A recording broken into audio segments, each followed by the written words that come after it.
Assalamualaikum warahmatullahi wabarakatuh. Alhamdulillah, sahabatku, kita berjumpa kembali di channel yang keren ini bersama saya Firman Hussein. Pada perjumpaan kita kali ini, saya akan mengkisahkan perjalanan hidup sahabat dan sepupu Rasulullah yaitu Ja'far bin Abi Thalib radhiyallahu anhu. Ayo tidak berlama-lama lagi sahabatku, kita langsung simak perjalanan kisahnya berikut ini. Ja'far bin Abi Thalib, salah satu sahabat Rasulullah yang mulia, lahir sekitar tahun 590 dari keluarga terhormat Bani Hashim.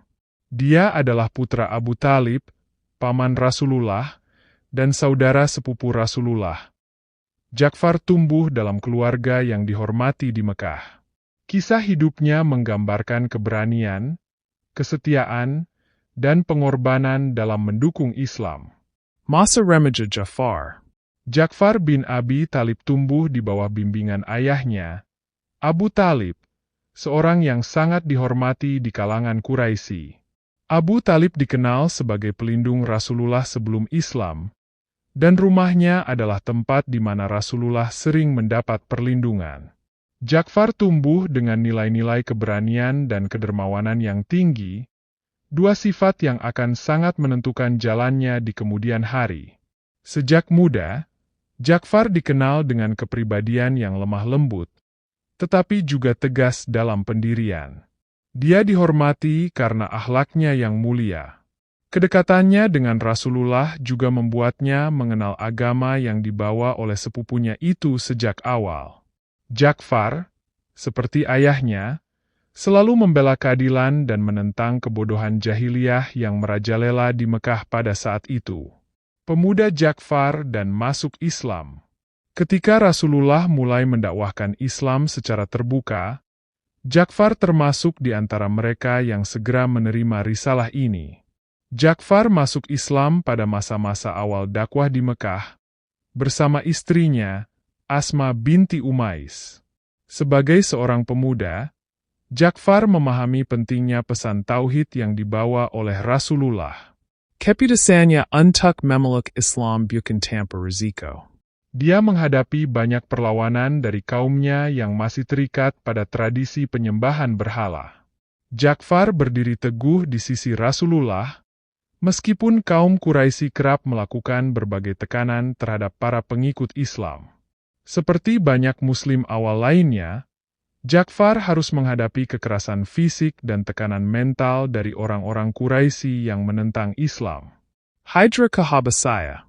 Ketika situasi di Mekah semakin sulit bagi kaum muslimin, Rasulullah mengizinkan sebagian dari mereka untuk berhijrah ke Habasyah, Abisinia, sekarang Ethiopia.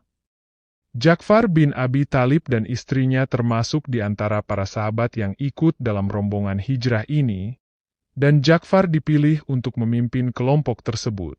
Di Habasyah, kaum muslimin mencari perlindungan di bawah Raja Najasyi, Negus, seorang raja Kristen yang dikenal adil. Ketika kaum Quraisy mengirim utusan untuk meminta pengembalian kaum muslimin ke Mekah, Ja'far tampil sebagai juru bicara.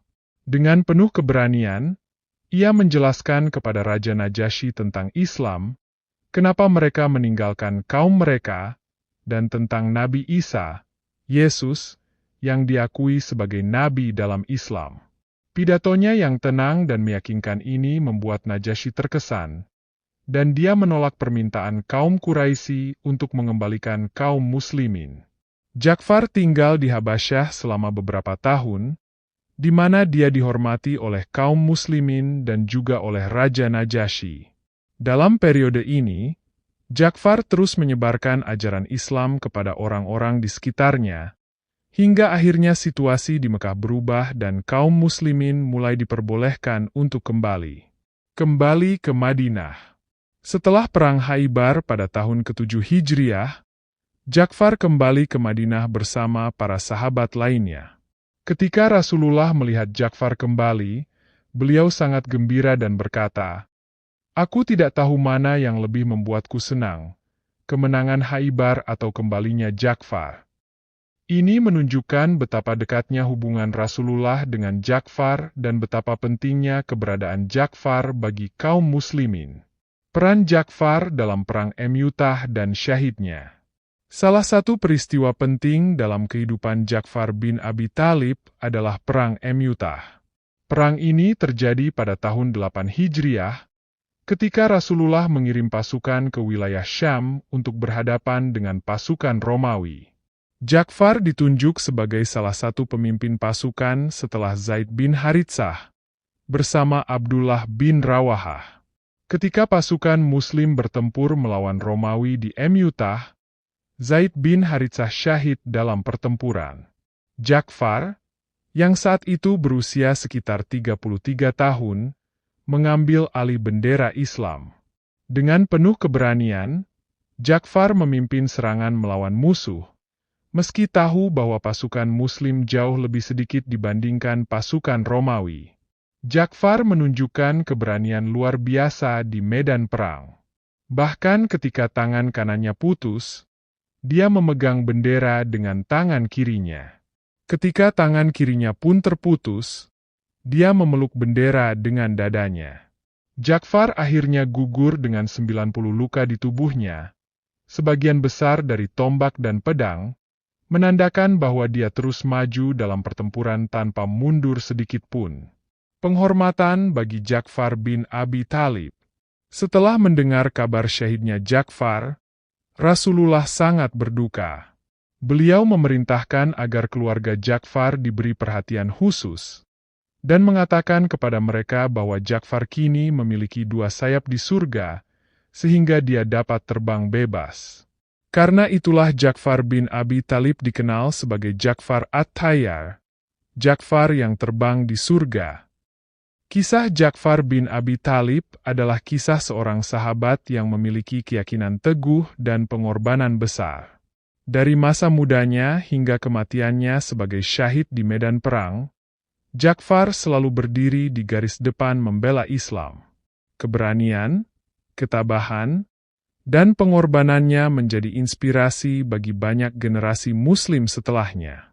Kesimpulan, Ja'far bin Abi Thalib adalah salah satu tokoh Islam yang mewakili nilai-nilai luhur seorang Muslim sejati. Keimanan yang kuat, pengorbanan tanpa batas, dan cinta yang mendalam kepada Allah dan Rasul-Nya. Dari hijrah ke Habasyah hingga kematiannya di Perang Mu'tah, kehidupannya adalah contoh sempurna dari seorang pejuang Islam yang tidak hanya membela agama dengan kata-kata, tetapi juga dengan perbuatan dan pengorbanan nyawanya. Sahabat inspiratifku, ayo kita lanjutkan kisah ceritanya berikut ini.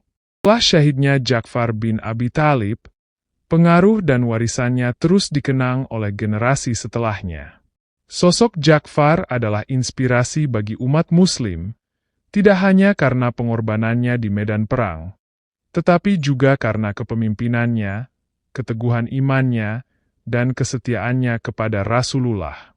Meskipun Ja'far gugur di usia yang relatif muda, yakni sekitar 33 tahun, kehidupannya memberikan dampak yang luar biasa dalam sejarah Islam.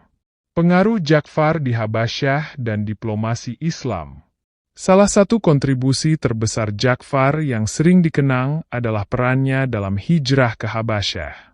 Ja'far tidak hanya sekadar melindungi muslimin yang hijrah ke sana, tetapi juga memperkuat hubungan diplomatik antara Islam dan kerajaan Kristen Habasyah. Raja Najasyi, yang begitu tersentuh oleh penjelasan Ja'far tentang Islam, tetap menjaga hubungan baik dengan kaum muslimin hingga akhir hayatnya.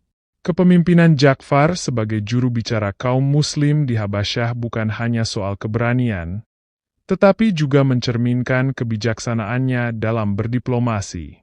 Hubungan yang terjalin baik dengan Najasyi juga membawa keuntungan strategis bagi umat Islam. Ketika Najasyi wafat, Rasulullah mengirimkan doa khusus untuknya dan memimpin salat gaib, yang merupakan penghormatan luar biasa kepada seorang raja non-muslim yang mendukung umat Islam di masa sulit. Dampak syahidnya Ja'far pada keluarga dan umat Muslim.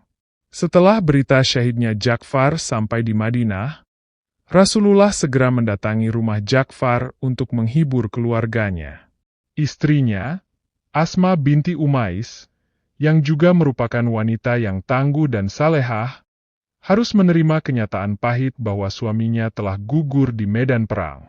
Rasulullah berpesan kepada keluarga Ja'far untuk bersabar dan memberi kabar gembira bahwa Ja'far sekarang terbang di surga dengan 2 sayap yang diberikan Allah sebagai ganti kedua tangannya yang terputus di medan pertempuran.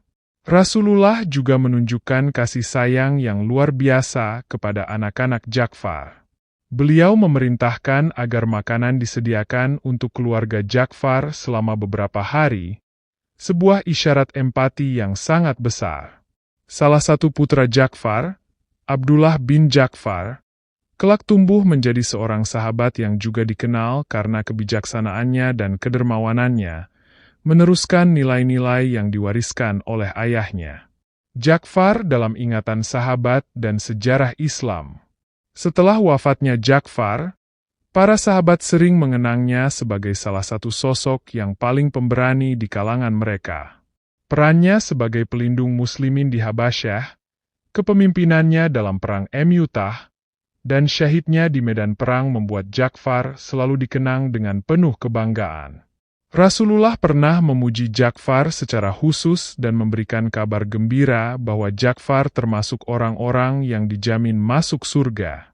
Kisah Ja'far menjadi teladan bagi banyak generasi Muslim setelahnya, terutama tentang bagaimana menyeimbangkan iman yang kuat dengan tindakan nyata, baik dalam hal ketaatan kepada Allah maupun dalam membela Islam. Banyak ahli sejarah Islam yang mencatat kisah hidup Ja'far dengan penuh rasa hormat, menyebutnya sebagai simbol pengorbanan dan ketaatan total kepada perintah Allah dan Rasul-Nya. Selain itu, gelar Ja'far At-Tayyar, Ja'far yang terbang di surga, menjadi simbol penghormatan besar bagi seorang syuhada yang telah memberikan segalanya untuk agama Allah. Pengaruh Ja'far bagi kaum muslimin. Ja'far bin Abi Thalib tidak hanya menjadi teladan dalam hal keberanian, tetapi juga dalam hal sikap tawadu, kesederhanaan, dan kecintaannya kepada umat. Pidatonya di hadapan Raja Najasyi menunjukkan kedalaman pemahaman agamanya, sementara tindakan heroiknya di medan perang memperlihatkan bahwa dia tidak hanya berbicara tentang iman, tetapi juga mewujudkannya dalam tindakan nyata. Syahidnya Ja'far memberikan dampak psikologis besar bagi umat Muslim, terutama mereka yang bertempur dalam perang Mu'tah. Walaupun pasukan Muslim kalah jumlah, semangat yang ditunjukkan Ja'far menginspirasi para sahabat lainnya untuk tetap bertahan dalam menghadapi musuh yang jauh lebih besar. Ja'far telah menunjukkan dengan perbuatannya bahwa keimanan yang sejati adalah tentang keyakinan teguh dan pengorbanan, bahkan jika itu berarti menyerahkan nyawa. Sahabat inspiratifku yang berbahagia. Kisah Ja'far bin Abi Thalib adalah kisah tentang pengorbanan, keberanian, dan keyakinan yang tak tergoyahkan. Dari masa mudanya sebagai pemuda yang penuh keimanan hingga perannya dalam memperjuangkan Islam di Habasyah, dan akhirnya syahidnya di perang Mu'tah, Ja'far menjadi salah satu contoh paling mulia dari seorang Muslim yang total dalam keimanannya. Warisan Ja'far terus hidup dalam sejarah Islam dan di hati umat Muslim. Dia adalah salah satu dari sedikit orang yang dijanjikan surga langsung oleh Rasulullah, dan kontribusinya bagi umat Muslim, baik secara diplomatik maupun di medan perang, tak akan pernah dilupakan. Kisahnya menjadi inspirasi bagi umat Muslim untuk selalu berpegang teguh pada keimanan mereka, tak peduli seberapa besar tantangan yang mereka hadapi. Atas perhatian dan dukungan sahabat sekalian pada channel saya ini saya ucapkan terima kasih, dan saya sudahi dengan mengucapkan, wassalamualaikum warahmatullahi wabarakatuh.